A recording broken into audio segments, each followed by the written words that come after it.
Welcome to Psychological Explorations with Dr. Michael Axelman and Daniela. We return once again to Dr. Maurice Nicoll, and we explore his brief essay, What is Worry? From the first volume of Psychological Commentaries on the teaching of Gurdjieff and Ouspensky. He introduces the Gurdjieff model that the human machine has three centers. In fact, it has a few more centers that Gurdjieff talks about, but those other centers are beyond the scope of this discussion. An eye and the human machine has many eyes, has a head, heart, and muscle. So the intellectual center or the intellectual mind housed in the head with thoughts. And we'll take the example of sad thoughts. The emotional center or the emotional mind located in the heart. And when feeling depressed, the feeling is a sad feeling. So the sad thoughts in the intellectual center and feeling sad in the emotional center.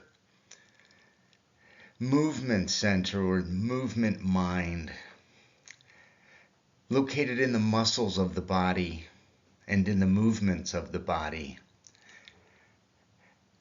And the muscles associated with feeling sad and thinking sad thoughts are the frown, the furrowed brow. In trying to control an observed eye, you must remember that it is something that thinks, feels, and moves.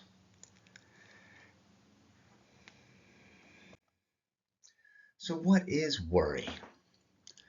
According to the Gurdjieff model, worry is a form of identifying. And the roots of the word come from tearing and twisting, to wring, represented in the movement center as furrowed brow or wringing of hands, and a contraction of muscles more generally, a sense of being bowed down, pressed down from the weight. So to stop worrying is a two-pronged approach through the movement center and through the intellectual center. The approach through the movement center involves relaxing the muscles of the brow and forehead. Relax clenched fists and jaw. Breathe deeply and freely. Relaxation is associated with preventing negative emotional states, passing attention over the whole body and deliberately relaxing tense muscles. The small muscles must be relaxed. The small muscles of the face, the muscles of expression particularly. This includes eye muscles, the muscles around the mouth and the chin, the tongue and throat, and scalp muscles, and so on. The emotional center is difficult to control because it works so quickly. One must first take notice of their emotional states. Habitual bad states of worry, crossness, and the like. As a rule, people do not see their states, but are them. So through the second prong, the intellectual center, you must notice the thoughts that are going on when you are worrying.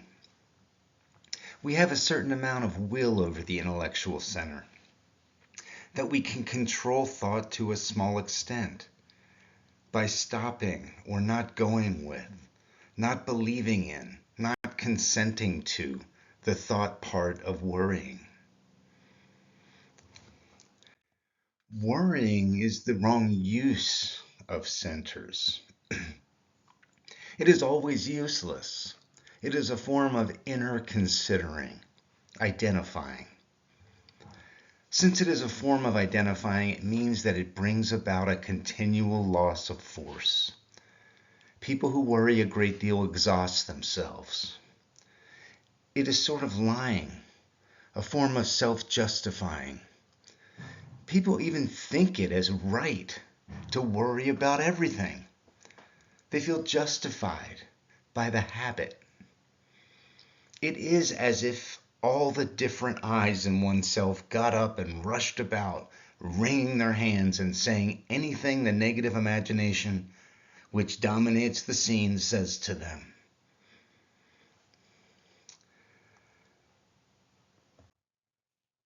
So he recommends the shift from internal worry to external considering.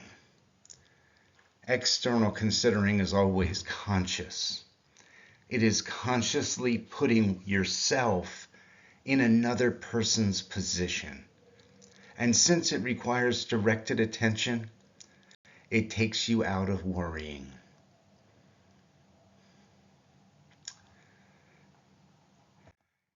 And in closing, relaxation is a wonderful way of prevention, of allowing worry to take hold. It is a very good thing, which is worth doing, to work on oneself early in the morning, before, as it were, descending into life and duty. Noticing the small beginning of worrying, or negative thoughts, or self-pity, etc., etc., and saying no to them. Try to think that it is not life you can change, but yourself in your reaction to life.